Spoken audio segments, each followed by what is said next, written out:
బ్లౌజ్కి invisible shape belt ఏ విధంగా వేయాలి అనేది చూపిస్తున్నాను చూడండి. ఇక్కడ వచ్చేసి ఒరిజినల్ 2 పీసెస్ లైనింగ్ 2 పీసెస్ తీసుకుంటాం కదా మనం. దీనికి ఏంటంటే ఎక్స్ట్రా ఒక 2 పీసెస్ లైనింగ్ పీసెస్ తీసుకోవాలన్నమాట, ఏదైనా స్టిఫ్గా ఉండేది. ఫస్ట్ అయితే ఒరిజినల్ పీసెస్ని ఈ విధంగా మనం సెట్ చేసుకోవాలి. లైనింగ్ ఫస్ట్ కింద పెట్టేసుకొని మనం ఏ విధంగా పెట్టుకుంటున్నాం అనేది కూడా చూడాలండి. మీకు రెండు ఒకటే సైడ్ వచ్చేలాగా పెట్టుకోవాలన్నమాట.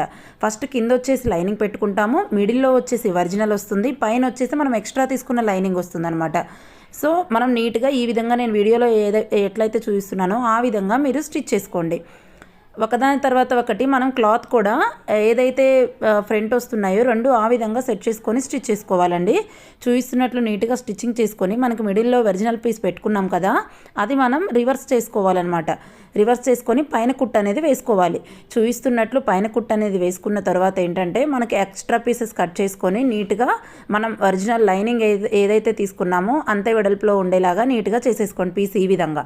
ఇప్పుడు మనం కింద షేప్ బెల్ట్ పెట్టుకున్నాం కదా, దానిపైన బ్లౌజ్ పీస్ ఉంటుంది కదా, అది పెట్టుకొని స్టిచ్ చేసుకోవాలన్నమాట. దీనికి ఏంటంటే ఒకటి పైనుంచి వస్తుంది, ఒకటి షేప్ బెల్ట్ పెట్టి దానిపైన బ్లౌజ్ పీస్ వస్తుందన్నమాట. ఇంకొకటి ఏంటంటే బ్లౌజ్ పీస్ కిందకు వచ్చి షేప్ బెల్ట్ పైనకు వస్తుందన్నమాట. ఇప్పుడు ఫస్ట్ నేనైతే షేప్ బెల్ట్ కింద పెట్టేసి ఈ బ్లౌజ్ రివర్స్లో పెట్టేసి స్టిచ్ చేస్తున్నాను చూడండి. ఈ విధంగా స్టిచ్ చేసుకున్న తర్వాత దీనికి మళ్ళీ వెంటనే ఇలా బ్లౌజ్ పీస్ కింద పెట్టుకొని షేప్ బెల్ట్ అనేది పైనకు పెట్టుకోవాలన్నమాట. ఇది మీరు 1కి 2 సార్లు నీట్గా చూసుకొని స్టిచ్ చేసుకోనండి. ఇక్కడ ఏం కన్ఫ్యూజ్ కావద్దు. ఈ విధంగా స్టిచ్ చేసుకుంటే మనకి చాలా నీట్గా ఉంటుందన్నమాట బ్లౌజ్ అనేది.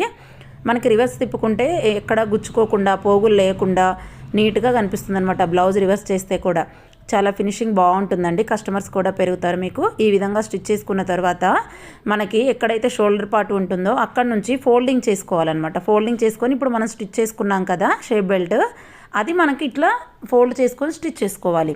ఈ విధంగా స్టిచ్ చేసుకొని మనకు ఆ గ్యాప్లో నుంచి క్లాత్ తీసుకోవాలన్నమాట. చూడండి నేను వీడియోలో చూపిస్తున్నాను కదా, మీరు క్లియర్గా ఆ విధంగా స్టిచ్ చేసుకోవాలి. మీకు ఏదైనా ఈ వీడియోలో అర్థం కాకపోతే కనుక కామెంట్ చేయండి, నేను లాంగ్ వీడియో చేస్తానండి.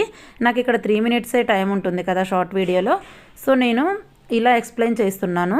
ఈ విధంగా ఈ గ్యాప్లో నుంచి తీసేసుకోవాలన్నమాట. ఇప్పుడు చూడండి బ్లౌజ్ పీస్ మీకు రివర్స్ చేసి చూపిస్తాను కదా ఎలా ఉంటుంది అనేది. చాలా బాగుంటుంది, ఎక్కడ మనకి పోగులు లేవదన్నమాట. క్లాత్ వచ్చేసి ఈ విధంగా వస్తుంది.